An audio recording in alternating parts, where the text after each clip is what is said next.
Good morning. Nandito na uli ako sa Doc Boon. Ngayon ay alas 7 ng umaga, Monday, December 15. Umpisa na mamayang gabi ng simbang gabi.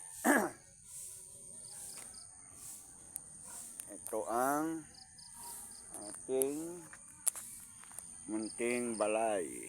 Ayan. Andito ang CR, andito yung kwarto ko. Diyan yung kwarto ng mga inay. Yan lang kasimple dito. Ito ang paligid ng bahay. May manok. Dito dati, may CR dati dyan. Tapos meron pa dito na paliguan. So tinanggal na at nilagay na rin sa loob ng bahay. Ayan. Ayan. Dito naman yung part ng mga alagang baboy. Ayan, nandyan. Sa ngayon, may laman niyang 3 inahin. Yung isang inahin, may 13 anak. May 13 buwik, kung tawagin nila dito. Ayan, mga manok. Tapos, lakad-lakad tayo ng konti. Ayan.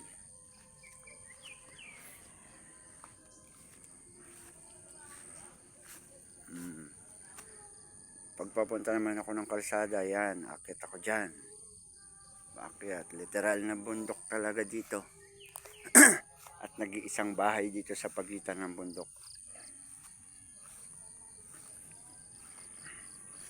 Ayan, oh. Itong part na to, nandyan yung lutuan. Lutuan na kahoy ang gamit. Kung tawagin nila dito ay tungko. Oh, yun yung CR nando sa loob. Ayan naman yung pinaka-kusina.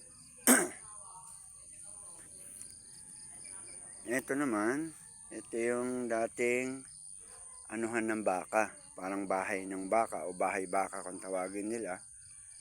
Since wala na yung baka, noong nakaraan bumagsak to, ni-refer. Ginawa kong tambayan. Ayan, sarado yan .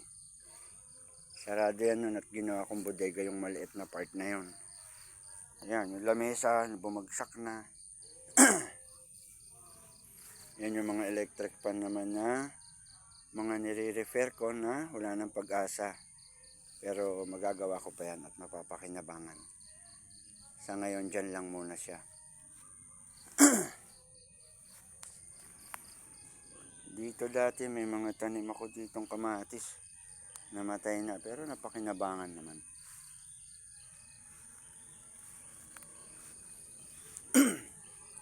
Ayan, ganyang kalalaki ang puno dito sa pagitan. Malapit dito. Tapos yung mismong taniman nila, bali ang nagtatanim doon ay yung bilas ko. Yung asawa ng kapatid ni Mrs. yun. Diyan ang daan naman no, papunta ron sa gubat. Nandun yung mga taniman nila. Ayan, ang sampalok ni Aning.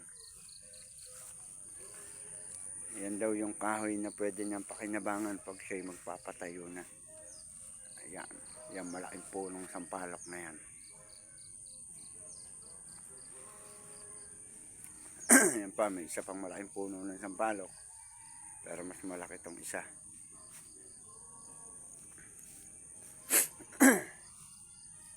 Ganyan lang kasimple ang buhay dito. Mamaya kakain na uli.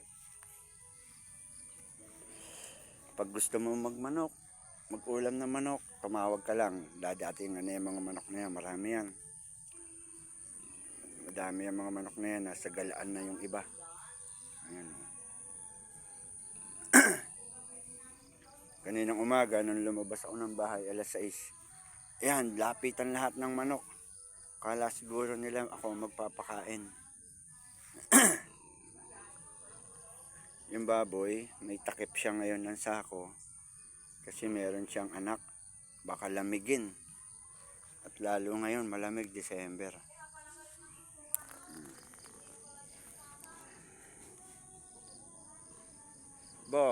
Ayan oh. Mga time na nasa Sogo pa ako, nakapag-uwi ako ng mga tarpaulin nila noon. Mga kinuha ng tarpaulin. Sponsor. Ayan oh. Store sign pa yan.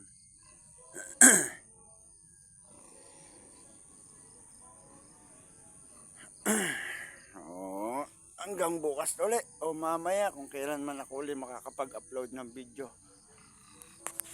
Sa ngayon, ito lang muna. For update lang na ako'y nandito na muli sa Doc Boon. Ang lamig, ang sarap. Sariwang hangin.